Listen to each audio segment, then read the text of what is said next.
আজকের এই বিশ্লেষণ পর্বে স্বাগত। আজ আমরা এমন একজনের জীবন আর কাজ নিয়ে কথা বলবো যার আঁকা ছবিগুলো কেবল ফ্রেমের ভেতরেই আটকে থাকেনি, বরং হয়ে উঠেছে এক একটি জীবন্ত ঐতিহাসিক দলিল। চলুন শিল্পাচার্য জৈনুল আবেদিনের জীবন ও তার অবিস্মরণীয় সব সৃষ্টির পেছনের অসাধারণ গল্পগুলো ধাপে ধাপে জেনে নেওয়া যাক। ভাবলে অবাক হতে হয়, একটি ভয়াবহ দুর্ভিক্ষের চিত্র পুরো বিশ্বের সামনে তুলে ধরতে আসলে কি লাগে? খুব দামি ক্যানভাস আর দারুণ সব রং? একেবারেই না। অত্যন্ত সাধারণ প্যাকিং পেপার আর সস্তা চাইনিজ কালির আঁচড়ই রচিত হয়েছিল এক অভাবনীয় ইতিহাস, যা নাড়িয়ে দিয়েছিল গোটা বিশ্বকে। সাধারণ উপাদানে তৈরি এই অসাধারণ শিল্পকর্মগুলোই মূলত অভাবনীয় এক আন্তর্জাতিক পরিচিতি এনে দিয়েছিল। চলুন এক নজরে দেখিনি আজ আমরা ঠিক কি নিয়ে আলোচনা করছি।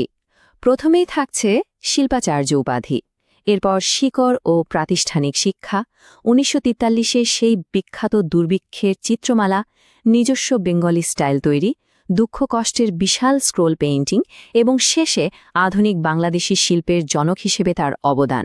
প্রথম পর্ব, শিল্পাচার্য, শিল্পের মহান শিক্ষক। শিল্পাচার্য শব্দটার মানেই হল শিল্পের মহান শিক্ষক। নিজ জন্মভূমির দেওয়া এই সম্মানজনক উপাধিটি আসলে বুঝিয়ে দেয় একজন শিল্পীর মাঝে কতটা দূরদর্শিতা এবং শৈল্পিক গুণাবলী থাকলে একটি গোটা জাতি তাকে এত বড় সম্মানে ভূষিত করে। আধুনিক বাংলাদেশী শিল্পের পথ প্রদর্শক এবং প্রতিষ্ঠাতা হিসেবে তার যে অবিসংবাদিত ভূমিকা, এই একটা মাত্র শব্দ যেন সেটাকেই নিখুঁতভাবে ধারণ করে আছে। দ্বিতীয় পর্ব, শেকড় ও প্রাতিষ্ঠানিক শিক্ষা। তার শিল্পী জীবনের উত্থানের গল্পটা কিন্তু বেশ চমকপ্রদ। ১৯১৪ সালে কিশোরগঞ্জে জন্ম আর ছোটবেলা থেকেই ব্রহ্মপুত্র নদ এবং উন্মুক্ত প্রকৃতির প্রেমে পড়া। সেই নদীকে জলরঙে এঁকেই ১৯৩৮ সালে সর্বভারতীয় প্রদর্শনীতে তিনি জিতে নেন সম্মানজনক গভর্নর্স গোল্ড মেডেল। এই স্বীকৃতিটা আসলে একটা বড় টার্নিং পয়েন্ট ছিল, কারণ এটাই প্রথমবারের মতো তাকে সবার নজরে নিয়ে আসে এবং নিজস্ব একটা স্টাইল গড়ে তোলার আত্মবিশ্বাস যোগায়। আর এর ঠিক ৫ বছর পরই ১৯৪৩ সালে তৈরি হয় তার সেই যুগান্তকারী দুর্ভিক্ষের চিত্রমালা। তবে এই সাফল্যের পেছনে কিন্তু জাদুর চেয়ে বরং কঠোর প্রাতিষ্ঠানিক শিক্ষায় বেশি কাজ করেছে। কলকাতার গভর্নমেন্ট স্কুল অফ আর্টের টানা ৫ বছর তিনি ইউরোপীয় একাডেমিক রীতির উপর রীতিমতো ঘাম ঝরিয়েছেন। মেধা এতটাই প্রখর ছিল যে সেই প্রতিষ্ঠানের প্রথম মুসলিম শিক্ষার্থী হিসেবে ডিস্টিংশন সহ প্রথম শ্রেণী পেয়েছিলেন তিনি। এমনকি পড়াশোনা শেষ করেই সেখানে শিক্ষক হিসাবে যোগ দেন। এ থেকেই আসলে বোঝা যায় প্রথাগত ইউরোপীয় কলাকৌশলে তিনি কতটা তুখর ছিলেন।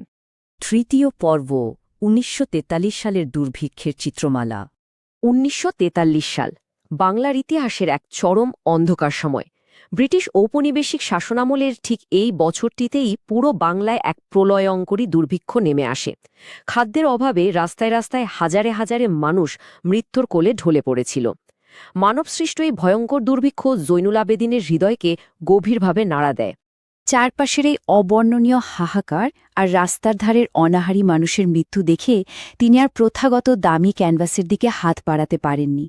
তুলে নিলেন সস্তা প্যাকিং পেপার আর সাধারণ চাইনিজ কালি।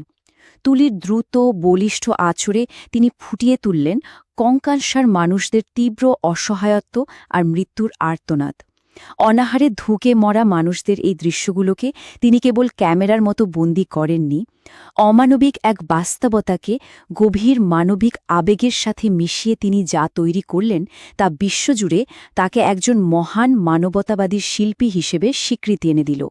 চতুর্থ পর্ব, ফর্জিং দ্য বেঙ্গলি স্টাইল বা নিজস্ব ধারায় নির্মাণ। তার শিল্পীর এই বিবর্তনের গল্পটাও বেশ ইন্টারেস্টিং।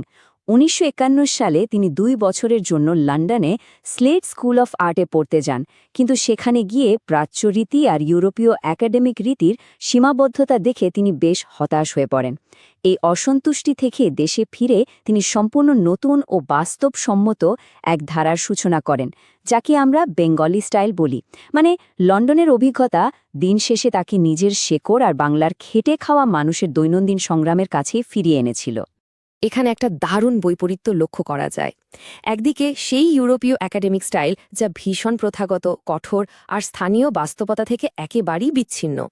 অন্যদিকে তার উদ্ভাবিত বেঙ্গালি স্টাইল, যা বাস্তবসম্মত, আধুনিক এবং বাংলার প্রকৃতি আর সাধারণ মানুষের প্রাত্যহিক সংগ্রামের সাথে আষ্টেপৃষ্ঠে জড়ানো।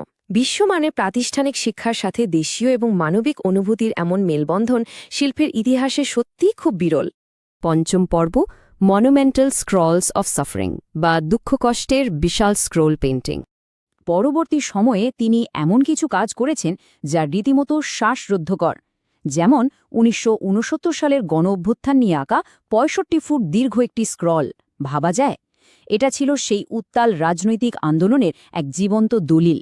এরপর ১৯৭০ সালের ভয়ঙ্কর ঘূর্ণিঝড়ের পর তিনি আঁকেন ৩০ ফুট দীর্ঘ মনপুরা স্ক্রল। এগুলো শুধু সাধারণ ছবি নয়, প্রাকৃতিক আর রাজনৈতিক দুর্যোগে হারিয়ে যাওয়া অগণিত মানুষের জন্য একটা বিশাল স্মৃতিস্তম্ভ। এত বড় ক্যানভাস যেন দর্শকের সরাসরি ওই ঘটনার মাঝখানেই দাঁড় করিয়ে দেয়। ষষ্ঠ পর্ব, আধুনিক বাংলাদেশের শিল্পের জনক। তিনি তো শুধু শিল্পীই ছিলেন না, ছিলেন এক অসাধারণ দূরদর্শী রূপকার। শুধু ক্যানভাসেই আবদ্ধ থাকেননি, শিল্পচর্চার জন্য আস্ত সব প্রতিষ্ঠান দাঁড় করিয়ে গেছেন। বর্তমান ঢাকা বিশ্ববিদ্যালয়ের চারুকলা অনুষদ, সেটার প্রতিষ্ঠাতা অধ্যক্ষ ছিলেন তিনি। বাংলার নিজস্ব ঐতিহ্যকে ধরে রাখতে ১৯৭৫ সালে সোনারগাঁওয়ে প্রতিষ্ঠা করেন লোকশিল্প জাদুঘর, আর ময়মনসিংহে গড়ে তোলেন শিল্পাচার্য জয়নুল আবেদিন সংগ্রহশালা। বাঙালি সংস্কৃতির শেকড় থেকে বাংলার শিল্পকে বাঁচিয়ে রাখার যে আন্দোলন তিনি শুরু করেছিলেন, এই প্রতিষ্ঠানগুলো আজও বুক ফুলিয়ে সেই মশাল বয়ে চলেছে। সবশেষে একটা কথা না বললেই নয়, জয়নুল আবেদিনের এই অনন্য জীবন আমাদের একটা গভীর প্রশ্নের মুখোমুখি দাঁড় করিয়ে দেয়। মানুষের চরম দুর্দশা আর ট্র্যাজেডিকে তুলে ধরতে যখন শব্দও হার মানে, তখন শিল্পের ভাষাই হয়ে ওঠে সবচেয়ে বড় হাতিয়ার। সস্তা প্যাকিং পেপারে তিনি যেমন ইতিহাস ধরে রেখেছিলেন, ঠিক তেমনি আজ যে শিল্পগুলো তৈরি হচ্ছে, সেগুলো আগামী দিনের জন্য ঠিক কেমন ঐতিহাসিক দলিল হয়ে উঠবে। শিল্পের এই চিরস্থায়ী ক্ষমতা আর মানুষের বেঁচে থাকার সংগ্রামের কথাই যেন বারবার ঘুরে ফিরে আসে শিল্পাচার্যের তুলিতে। এই চিরস্থায়ী প্রশ্নটা রেখেই আজকের আলোচনায় এখানেই শেষ করছি।